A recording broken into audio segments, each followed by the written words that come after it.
Hello guys, Mahalakshmi പുത്തൻ promo വിശേഷങ്ങളിലേക്ക് എല്ലാ കുട്ടികാർക്കും സ്വാഗതം. അപ്പൊ ഈ നാടകത്തിന്റെ അന്ത്യം എത്താറായി എന്നുള്ള ഒരു സൂചനകൾ തന്നെയാണ് കൂട്ടുകാരെ ഇന്നത്തെ പ്രൊമോയിൽ നമുക്ക് കാണുവാൻ സാധിക്കുന്നത്. നമ്മുടെ പ്രതാപനും മുത്തശ്ശിയും കൂടെ നമ്മുടെ കണ്ണനെ കാണാൻ വരുന്നുണ്ടല്ലേ. അപ്പൊ നമ്മുടെ മഹാലക്ഷ്മി ഇവർ പോയി കഴിഞ്ഞ് മഹാലക്ഷ്മി വന്ന് കണ്ണനോട് പറയുന്നുണ്ട്, ഇവൻ ഇനി ഇടക്കിടയ്ക്ക് ഇങ്ങോട്ടേക്ക് വരും. അപ്പൊ ഞാൻ ഇവിടെ നിൽക്കുന്നത് അത്ര സേഫ് അല്ല കണ്ണേട്ടാ, ഞാനിവിടെ നിന്ന് പോകുന്നതായിരിക്കും നല്ലത് എന്ന് നമ്മുടെ കണ്ണനോട് പറയുന്നുണ്ട്. ശേഷം ഇവർ നമ്മുടെ പ്രതാപനും മുത്തശ്ശിയും കൂടെ തോമസ് വൈദ്യരൊക്കെ കയറി കാണുന്നൊക്കെയുണ്ട്. എന്താ പറയുന്നതെന്നറിയില്ല, എന്താ ചോദിക്കുന്നതെന്നറിയില്ല, പക്ഷെ കയറി കാണുന്നൊക്കെ ഉണ്ട് കേട്ടോ. അപ്പുറത്ത് നമ്മുടെ ദുർഗാമ്മ ഉണ്ണിയോട് പറയുന്നുണ്ട്, നീ എത്ര വേഗം കമലേശ്വരം കമ്പനിയിലേക്ക് ചെല്ലണം, എന്നിട്ട് നീ ആ MD കസേരയിൽ നീ അങ്ങാട് ഇരിക്കണം, അധികാരം അങ്ങാട് കൈമാറാൻ സമയമായി മോനെ എന്നൊക്കെ നമ്മുടെ ദുർഗാമ്മ ഉണ്ണിയെ വിളിച്ച് പറയുവാട്ടോ.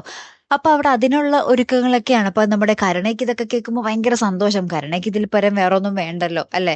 പിന്നീട് നമ്മുടെ മഹാലക്ഷ്മി പോകാൻ വേണ്ടി ഇങ്ങനെ ഒളിച്ചും പാത്തൊക്കെ ഇങ്ങനെ പുറത്തേക്ക് ഇറങ്ങുമ്പോൾ ഭയങ്കരമായിട്ട് ഞെട്ടി നിൽക്കുന്നുണ്ട് അവിടെ. ആരെയൊക്കെയോ കണ്ടിട്ട്. ഇനി നമ്മുടെ പ്രതാപന്റെയും മുത്തശ്ശിയുടെയും കണ്ണിൽ നമ്മുടെ മഹാലക്ഷ്മി പെട്ടോ? ആരെയാണ് നമ്മുടെ മഹാലക്ഷ്മി കണ്ട് പേടിക്കുന്നത് എന്ന് നമുക്ക് കണ്ടു തന്നെ അറിയണോട്ടോ കൂട്ടുകാരെ. കാത്തിരുന്നതിനെ കാണാം അല്ലേ. അപ്പൊ അടുത്തൊരു വീഡിയോയുമായി വരുന്നത് വരയ്ക്കും ഗുഡ് ബൈ.